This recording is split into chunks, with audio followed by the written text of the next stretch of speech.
My crazy GF said, "You're a boring backup plan. My ex was the real excitement." I replied, "Then go back to him." She spiraled into vandalism, stalking, and even her ex messaged me with horror stories about her. What's up, Reddit? Figured I, 28 male, would share a story that went down this past holiday season.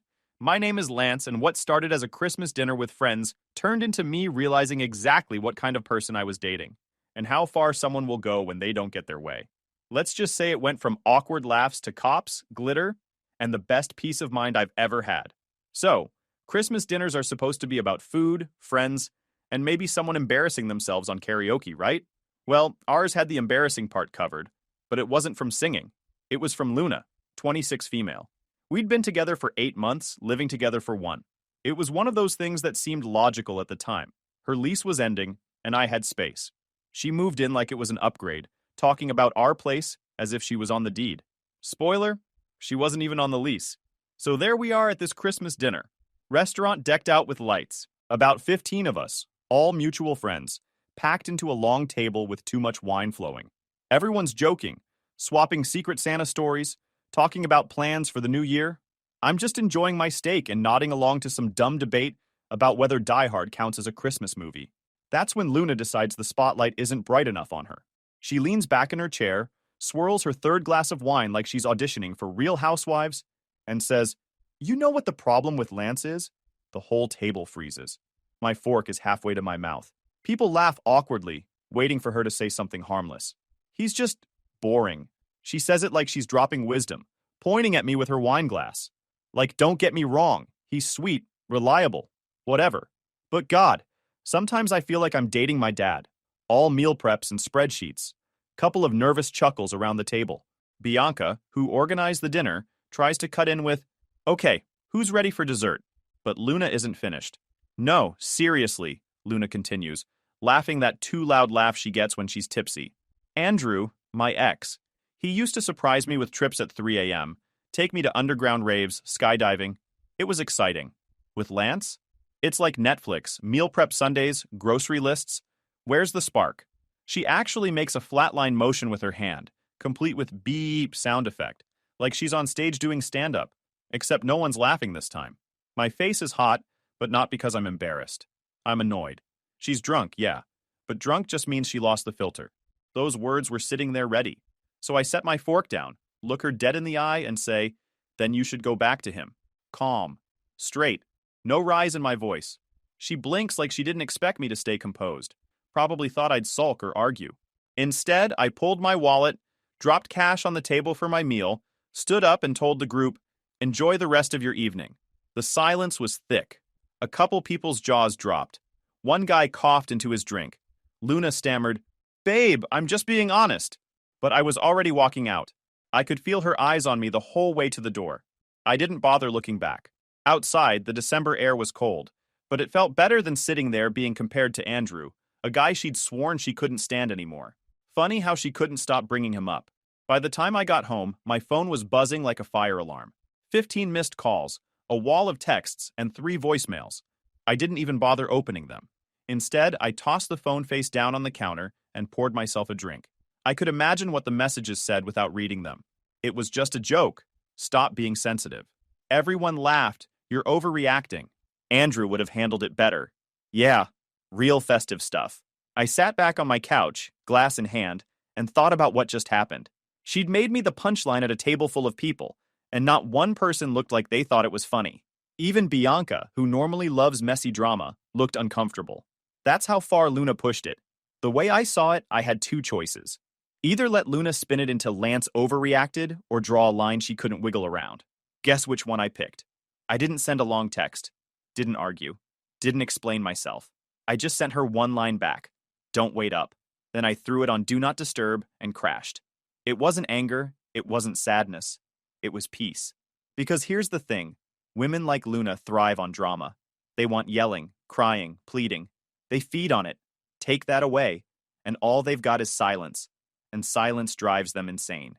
I stretched out on the couch, turned on some dumb Christmas movie, and enjoyed the kind of quiet Luna always called boring. To me, it felt like freedom. She wanted excitement? Good. She could find it with Andrew or anyone else stupid enough to sign up for the circus. Me? I had better plans coming. She just didn't know it yet. See, months back, Luna wouldn't shut up about this luxury mountain cabin with private hot springs. She showed me pictures, reviews, even whined to her friends that it's impossible to book.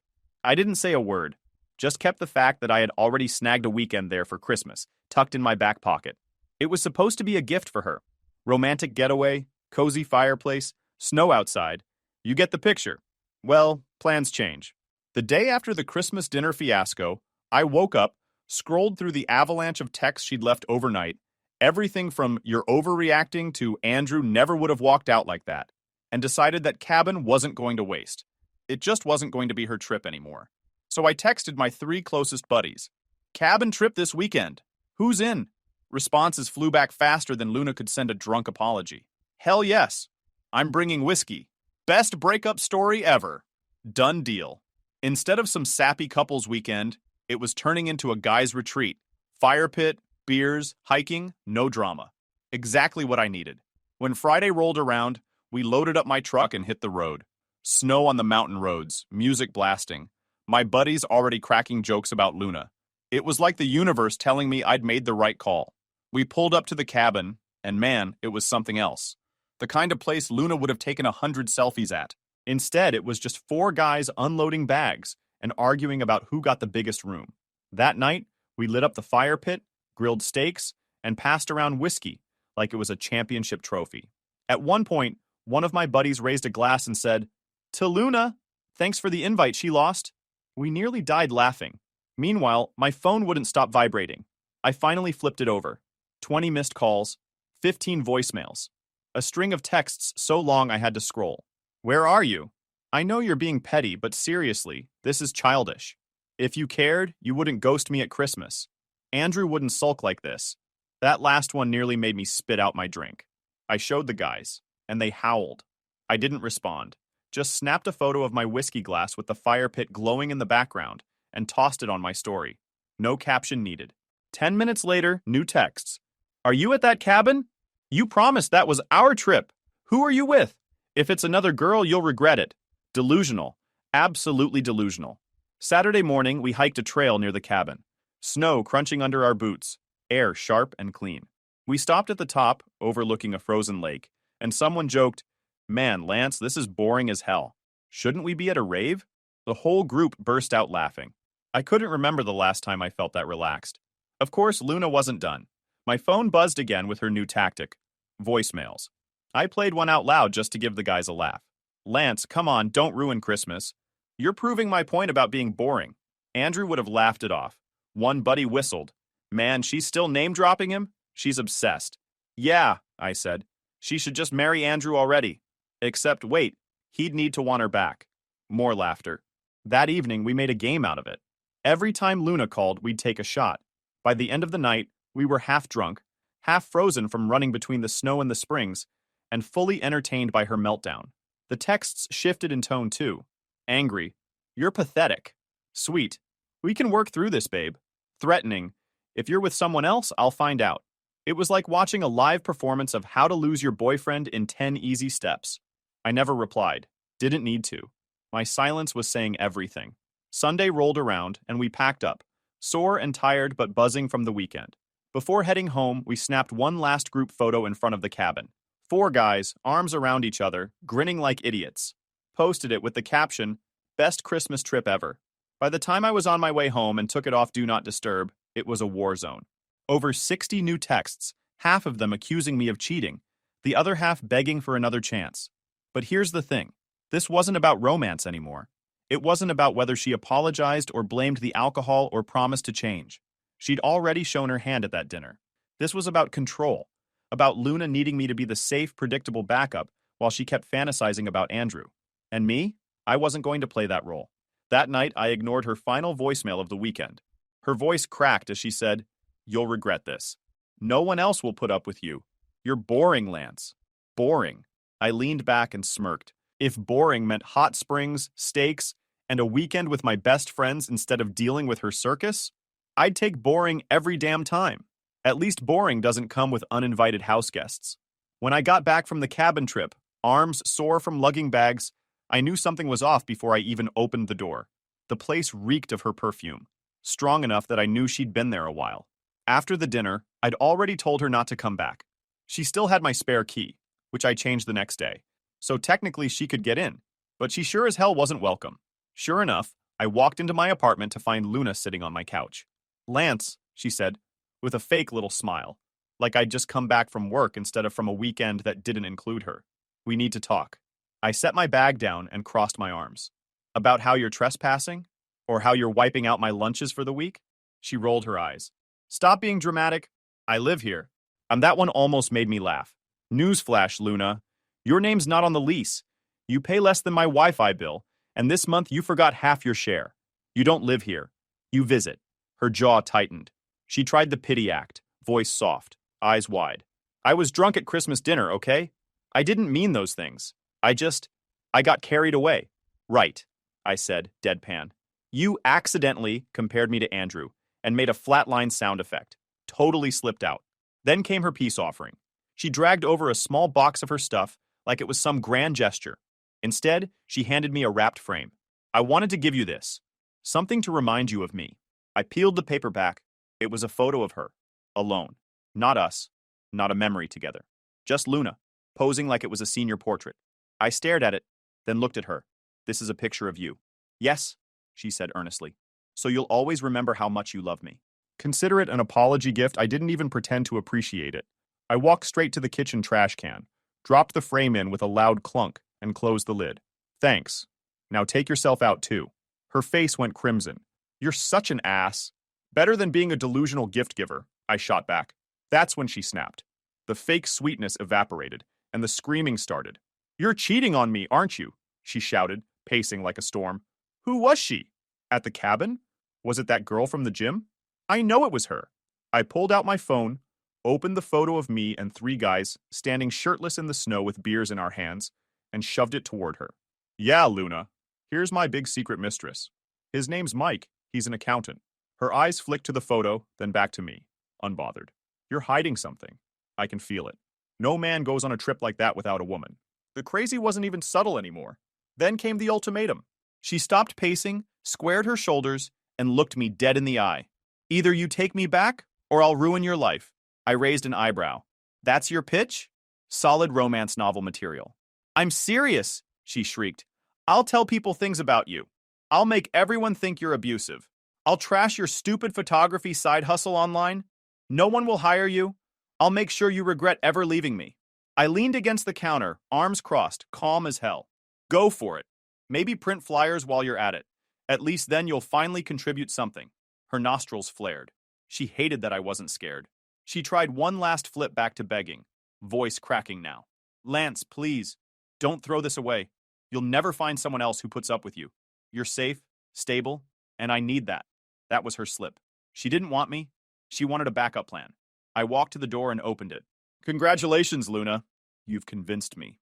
You don't belong here. You never did. Time to go." She stood frozen, shaking, then hissed, "You'll regret this. When no one else wants you, you'll come crawling back.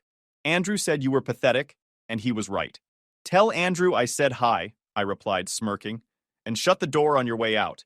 She stomped past me, muttering under her breath, slamming the door hard enough to rattle the frames on the wall. A neighbor texted me 2 minutes later. "Everything okay in there?"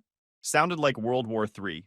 I cleaned up the food containers she'd left scattered across the counter, slid her box into the hall, and finally sat down in peace. For the first time, it really hit me. This wasn't a drunk mistake at Christmas dinner. This was Luna, entitled, ignorant, and delusional enough to think threatening me into a relationship was a winning strategy. And if that little ultimatum was any clue, she wasn't done. Not even close. The next morning, I found out just how far she was willing to take it. Sitting in my inbox was an email from Luna with the subject line, "Final notice. You owe me." Attached was an itemized invoice, demanding thousands of dollars for groceries, emotional labor, and home improvements. She even threatened small claims court if I didn't pay. I leaned back in my chair, grinning. Finally, something entertaining. I opened the attachment, and sure enough, it looked like something a middle schooler would whip up on Microsoft Word. Title at the top, Relationship Expenses, Payable Immediately. Line items included, groceries, $1,200. Emotional labor, $3,000.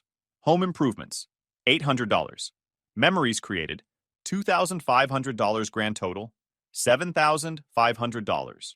She even watermarked it with final notice, like she was the IRS. I laughed so hard I had to set my coffee down before I spilled it all over my keyboard. Emotional labor? Memories? What was she going to do? Repossess the good times? Come knock on my door demanding back the laughs I gave her? A few minutes later, my phone lit up. Luna, of course. Did you get my invoice? She asked, voice dripping with smugness, like she'd finally cornered me. Oh, I got it, I said. I especially loved the memories line. Do you take Venmo for those, or should I just pay in Monopoly money? She huffed. This isn't a joke, Lance. I kept track of what I invested. Relationships are partnerships, and you owe me. If you don't pay, I'll file in small claims court. Then everyone will know how you used me. I leaned back in my chair, grinning. First of all, you didn't invest. You bought frozen pizza and a couple of cheap decorations. Second, you weren't even on the lease.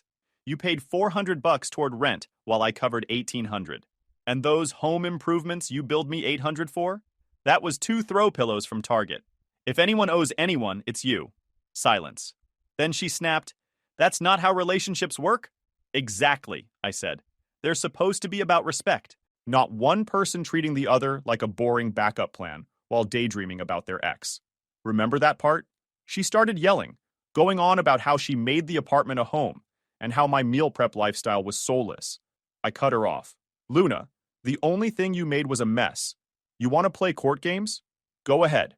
I'll counterclaim for the rent you mooched, and the judge can laugh at your emotional labor bill as hard as I did.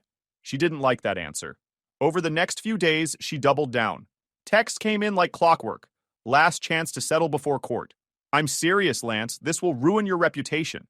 Everyone will know how you exploited me. I ignored most of it, but one night I sent her a single message back. Don't forget to bill Andrew for the therapy you clearly need. Radio silence after that. But Luna wasn't one to quit. She shifted tactics to the smear campaign. Suddenly, mutual friends were messaging me. Hey man, Luna says you kicked her out with nowhere to go. Is that true? She told us you used her for free labor while she decorated your apartment.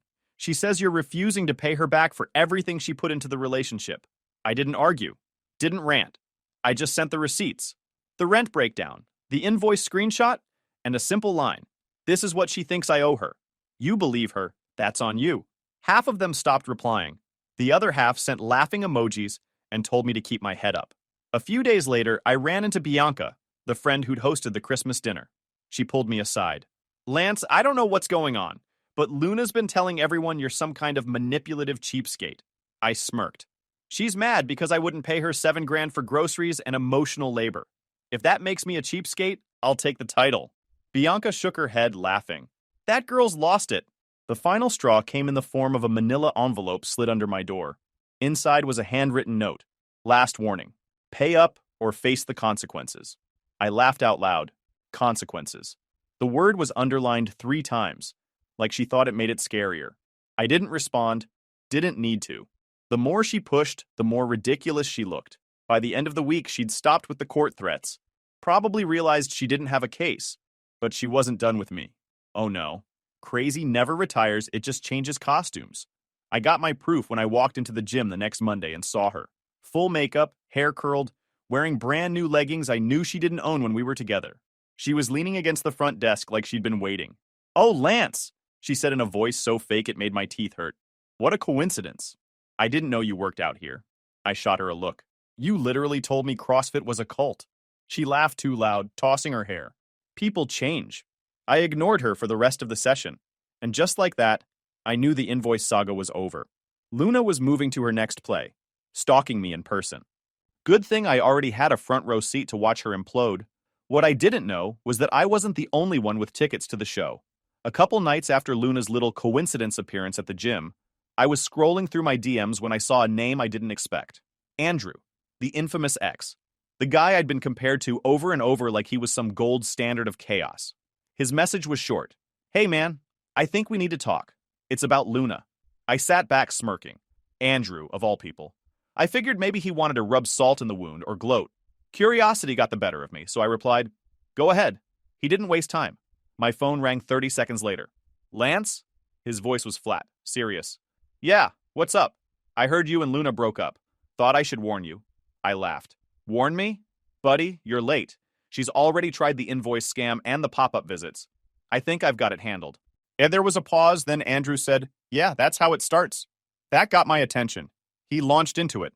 Turns out Luna's greatest hits with me were just reruns of what she'd already pulled with him. He told me she once followed him across town when he went to grab drinks with coworkers, sat in her car outside the bar for hours, then confronted him in the parking lot, demanding to know why she wasn't invited. Another time, he woke up to find his tires slashed. Luna swore she had nothing to do with it, but a neighbor's security camera caught her with a knife in hand. She cried her way out of charges, claiming it was a misunderstanding. She didn't stop at him either. According to Andrew, she made fake email accounts and messaged his then-girlfriend, spreading lies about him cheating.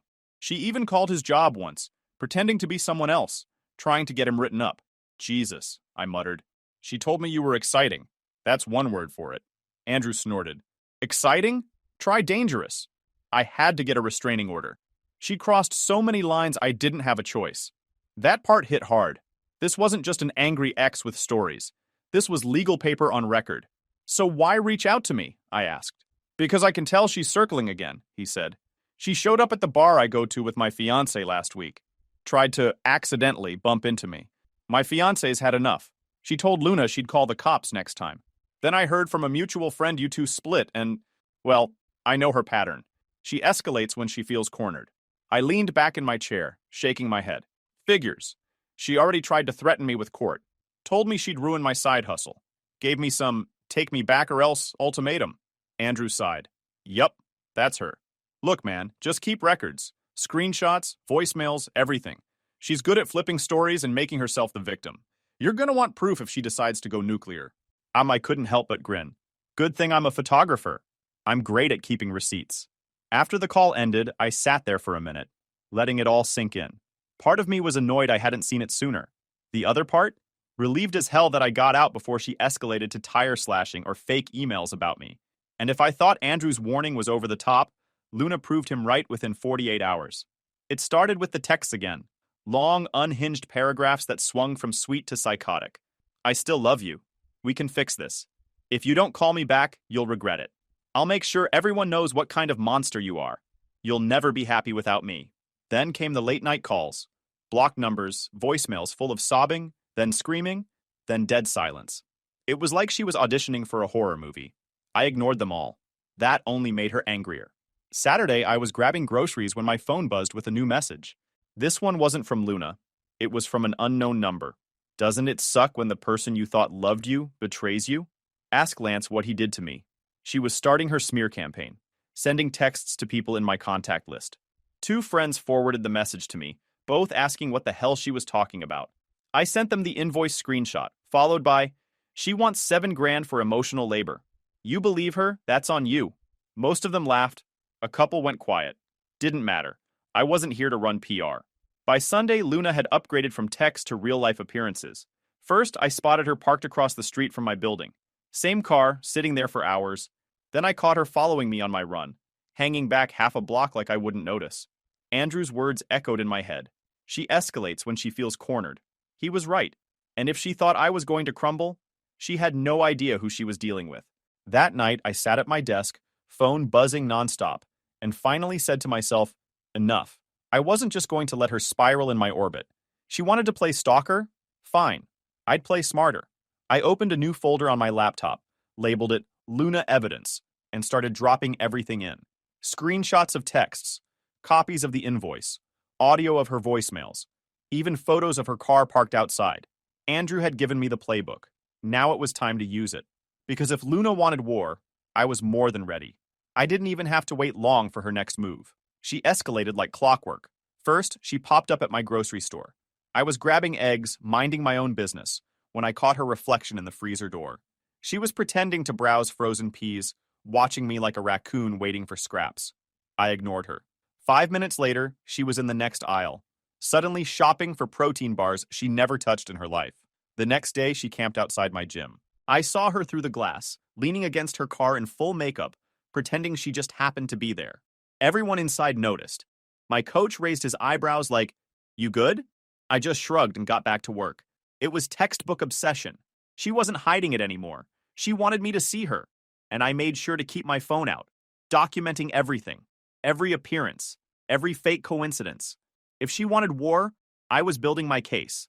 But the real showstopper came a few days later. I'd run out to grab a couple things: detergent, paper towels, basic errands. When I came back to the lot outside my building, I froze. My car was sparkling, and not in a good way. Luna was standing there, two giant tubs of glitter in her hands. Red, green, and gold. Full-on Christmas theme. She was dumping it over my car like she was frosting a cake. Hood, windshield, roof, even shoving handfuls into the air vents. The whole thing looked like Santa's sleigh crashed into a craft store. She turned when she heard me, hair wild, glitter sticking to her face. "You ruined Christmas, Lance!" she shrieked. "You stole my cabin trip! You stole my holiday!" I just stood there, watching her pour another fistful of glitter into my windshield wipers. Then I said, perfectly calm, "Wow, thanks for the decorations. Next time, just get me a tree." That set her off. "You think this is funny?" she screamed, voice cracking. "You embarrassed me. You humiliated me. You took my dream trip and gave it to your stupid friends." "Correction," I said, pulling out my phone and recording. "I took my trip and gave it to people who didn't call me boring in front of 15 people. See the difference?" By now, neighbors had started gathering. Phones out, recording. A couple laughed outright. Someone whispered, "Is she serious?" Luna saw the audience and went nuclear. She alternated between sobbing and shouting, hands shaking, glitter flying everywhere. "You'll regret this. I gave you everything. No one else will put up with you. You're nothing without me." I tilted my head, still filming. "If I'm nothing, why are you vandalizing my boring car with 6 pounds of craft supplies? Seems like a lot of effort for nothing." That sarcastic jab tipped her over the edge. She tried marching toward me, hands covered in glitter, like she was about to smear it across my jacket. I held up my phone and said, 5 more steps and I call the cops." She froze, shaking with rage. "You wouldn't." "Oh, I would," I said. "And lucky for me, I've got video." I dialed. She screamed louder, trying to drown me out, yelling nonsense about how I abandoned her at Christmas, how she was just trying to show me how much she cared. But the cops were already on their way. When the squad car pulled in, she tried flipping into victim mode. "Officers, he's abusing me emotionally. He threw me out with nowhere to go." One of the cops looked at the glitter-coated car, then back at her. "Ma'am, you want to explain why you're dumping art supplies on his vehicle?" She stammered, tried to say it was a holiday surprise. I showed them my phone, the recording of her screaming, the tubs of glitter in her hands, the texts, the invoice she'd sent me, everything. The officer sighed. "Ma'am, step away from the car." Luna started crying. The angry kind, not the sad kind. "You're all against me. Andrew said this would happen." "Great," I said. "Tell Andrew I said hi." Again. They took an incident report, told me vandalism charges were an option, and then escorted her off the lot, hands still shaking, glitter trailing behind her like she was shedding sparkles. Neighbors clapped. One guy actually yelled, "Merry Christmas," as the cops guided her to the curb. I stood there staring at my car, covered head to toe in glitter. It was ruined for weeks, but honestly, worth it. I had the footage, the witnesses, the cops. She'd just given me exactly what I needed. The next morning, I filed for a restraining order. Walked into the courthouse with a neatly organized folder. Texts, voicemails, the invoice, photos of her car stalking, and now the glitter vandalism video. The clerk barely blinked when I explained. "You're not the first," she said, typing away. "We've had her name come through before." The judge granted a temporary restraining order, ex parte right there. She didn't even get a say yet. A formal hearing was scheduled for a couple weeks later. When that day came, she tried her victim act, crying, rambling about being festive, saying I threw her out with nowhere to go. The judge flipped through the evidence, raised an eyebrow at the invoice line for emotional labor, and shut her down. The order was extended, barring her from contacting me, coming near my apartment, or even showing up at the gym. Walking out of that courtroom, I felt lighter than I had in months. She wanted excitement? She got cops, courtrooms, and restraining orders.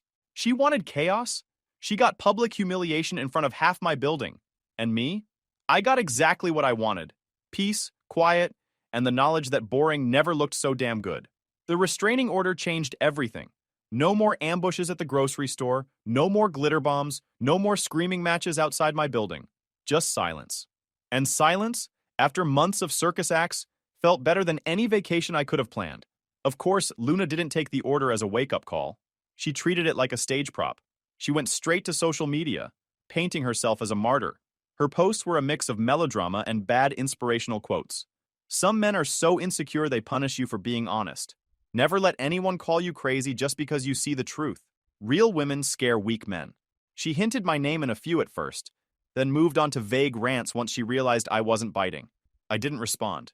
Didn't even block her, just muted. Let her scream into the void while I enjoyed my boring, stable life. The smear campaign fizzled fast. Mutual friends saw through it after the glitter incident. One of them texted me a video from that night that had gone semi-viral locally. Title: Crazy Christmas Ex-Girlfriend Turns Parking Lot into Glitter Bomb. The comments were brutal. People weren't sympathizing, they were roasting. By New Year's, Luna had lost most of her allies. Nobody wanted to invite her to anything. Bianca told me flat out, she burned every bridge. People are done with her drama. I wasn't surprised. Entitlement works until the audience gets tired of the show. Meanwhile, my life, up and up. My photography side hustle exploded after I posted a winter shoot from the cabin trip. Landed 3 new clients, then 5 more from referrals. Turns out boring, reliable guy is exactly who people want holding a camera at their weddings and events. I leaned into it. Meal preps, gym time, booked shoots on weekends. Nothing wild, nothing chaotic, just consistent. Exactly what Luna had mocked me for, and exactly what was paying off now. Then came the cherry on top. Andrew reached out again. Man, he said, I just wanted to thank you. Ever since your glitter video went around, Luna stopped showing up at my spots. Guess she finally got the message. Glad I could help, I replied. Consider it my gift to your fiancé. He laughed. You're a legend, bro. Nobody's ever handled her like that. Funny thing, the same guy she compared me to at that dinner was now telling me I did what he couldn't. That's closure in its purest form. But karma wasn't done with Luna. A month after the restraining order, I heard she lost her job. Apparently, her little I'll ruin your life energy spilled into work. She'd spent too much time ranting about me to coworkers, showing up late, and blowing off assignments. Her boss finally had enough. With no job and no apartment, she tried crawling back to the roommate she ditched when she moved in with me. The roommate laughed in her face. Word is, Luna's been couch surfing since. One night, Bianca messaged me. She still blames you for everything. Says you stole her Christmas, her trip, her stability. She keeps saying you ruined her life. I laughed out loud. I took a vacation with my friends. She ruined her own life. As for me, I booked another trip, solo this time. A hiking trail I'd always wanted to do. Posted sunrise photos from the summit, coffee steaming in the cold air. Guess what happened? Unknown number.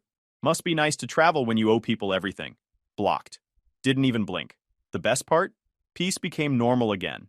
No glitter, no ultimatums, no crazy invoices for emotional labor. Just me, my routines, and people who actually appreciated them. Luna wanted excitement. She got it. Cops, restraining orders, lost friends, unemployment. The kind of excitement no one envies. Me? I stuck with boring. And boring got me stability, growth, and freedom. If there's a lesson here, it's this. When someone shows you they see you as a backup plan, believe them. Don't argue, don't beg, don't fight for a spot you were never meant to fill. Walk away, keep receipts, and let them implode on their own. Because sometimes the best revenge isn't yelling or payback. Sometimes it's just sitting back, sipping your coffee, and watching the glitter settle on someone else's mess. And trust me, it looks even better when you're not the one sweeping it up.